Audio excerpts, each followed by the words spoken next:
Assalamualaikum warahmatullahi wabarakatuh. Alhamdulillah, sallallahu ala rasulullah, mabad. Kembali lagi kita akan mengkaji kitab Safinatun Najah dengan tema waktu diharamkannya sholat sunnah mutlak. Bismillahirrahmanirrahim. Faslun utaiki fasal. Tahrumu haram apa sholatu sholat allati kang laisa rana laha kedue alati apa sababun sebab mutaqaddimun kang wis dhisik alamu wala lan ora ana sebab muqarinun kang barengi bi hamsati awqatin ing dalem pira-pira wektu inda dulu isyamsi tetkalane terbite srengenge harta tarbiya hingga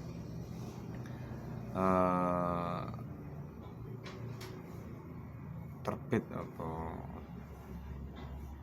matahari qadra ruhin sekira-kirane tombak wa inda istiwa lan tatkalane waktu istiwa fi ghairi yaumil jum'ah liyane dina Jumat hatta tazula hingga lingsir apa srengenge wa inda isfirar lan tatkalane waktu surup hatta tahruba hingga bener-bener surup apa ta salat subuh lan endam sawite salat subuh hatta tatlu'a hingga terbit apa asyamsu srengenge wa ta salatil asri lan ing dalem sawite asar hatta tahruba hingga surup apa waktu salat asar. Bismillahirrahmanirrahim.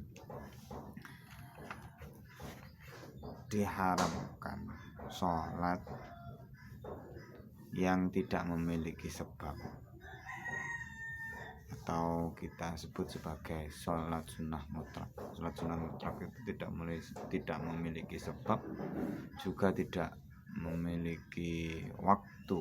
Jadi ketika orang katakanlah nganggur, terus kemudian dia ingin sholat dan waktu itu bukan waktu duha, bukan waktu apa, maka ya sholat sunnah mutlak gitu aja, sholat sunnah. Nah, sholat sunnah ini tidak memiliki sebab, seperti misal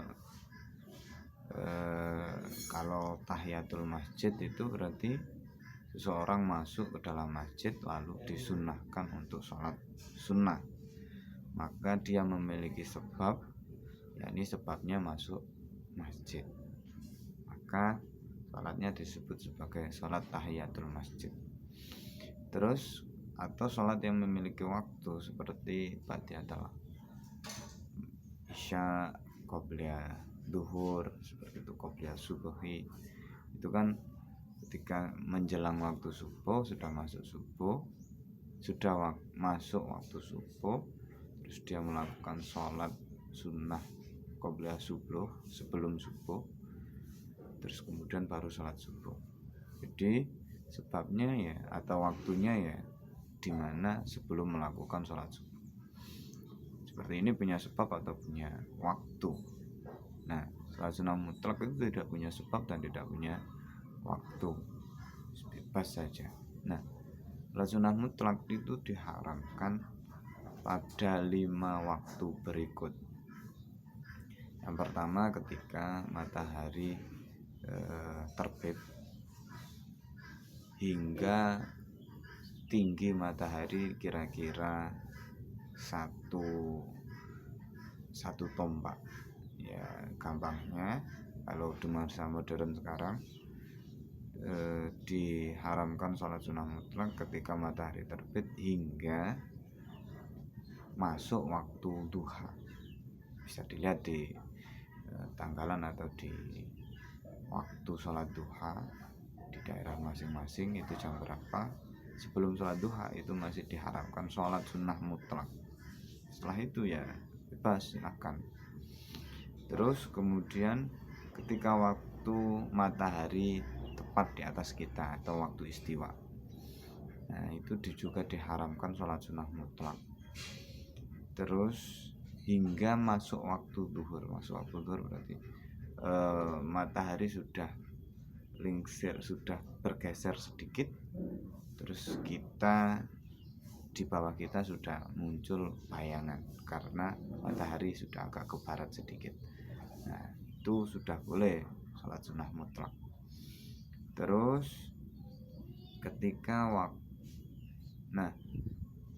waktu istiwa ini ada pengecualiannya, yakni di hari Jumat. Kalau di hari Jumat bebas, nggak diharamkan sholat sunnah mutlak di waktu istiwa. Terus kemudian waktu menjelang terbenam, jadi ketika matahari sudah mulai terbenam, sudah mulai masuk, katakanlah ujung paling bawah sudah mulai terbenam, itu diharamkan sholat sunnah mutlak juga hingga matahari benar-benar terbenam dengan sempurna. Itu kalau ketika sudah terbenam dengan sempurna sudah boleh melakukan sholat sunnah mutlak. Terus kemudian setelah sholat subuh, jadi ketika kita sudah sholat subuh itu tidak boleh sholat sunnah mutlak. Kalau sholat sunnah yang ada sebabnya, misal masuk masjid tadi, atau sholat sunnah li safar, itu ya boleh-boleh saja walaupun setelah sholat subuh. Tapi karena sholat sunnah mutlak gak ada sebabnya, ya tidak boleh. Karena setelah sholat subuh hingga matahari terbit itu diharamkan sholat sunnah mutlak di sana. Terus kemudian setelah sholat asar, jadi setelah kita sholat asar itu sudah tidak boleh melakukan sholat sunnah mutlak hingga matahari tenggelam atau terbenam. Jadi itulah 5 waktu di mana sholat sunnah mutlak itu diharamkan.